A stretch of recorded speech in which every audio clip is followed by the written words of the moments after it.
మద్దతు కూడా గట్లే ఉంది. టీచర్ సంఘాలు మా అక్షర సులువు చేసి 25 సంఘాలు వచ్చి మేము ఇస్తాం మద్దతు, మేము ఇస్తాం ఇస్తారు గెలవాలని వచ్చి అన్ని సంఘాలు మద్దతు ఇస్తా ఉన్నారు. కుల సంఘాల మద్దతు, టీచర్ల మద్దతు, ఉద్యోగస్తుల మద్దతు, పెన్షనర్ల మద్దతు, ఇదో పక్కనుంటే 98 SC బాధితుల మద్దతు, 2008 క్వాలిఫైడ్ అభ్యర్థుల మద్దతు, 46 జీవో బాధితుల మద్దతు, 317 జీవో బాధితుల మద్దతు, ఇలా తీర్మానం వలనకు ఇంతమంది వేలాది మంది లక్షలాది మంది ప్రజలు మద్దతు చేస్తా ఉన్నారు.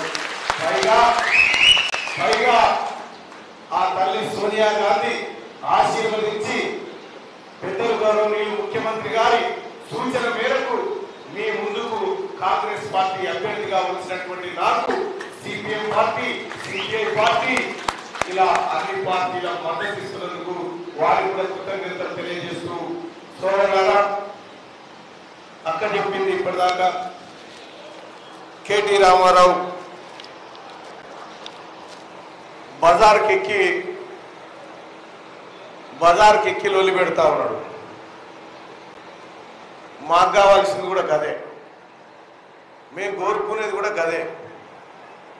ఎందుకు చెప్తా ఉన్నా అంటే సోదరులారా, ఇవాళ తీన్మార్ మల్లన్న ఏం చేసిండో మా అక్క సీతక్కకు తెలుసు, మీకు తెలుసు, మీ అందరికీ తెలుసు.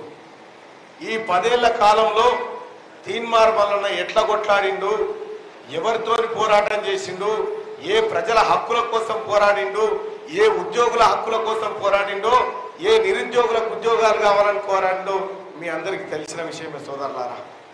ఇవి నాకున్నటువంటి క్వాలిఫికేషన్.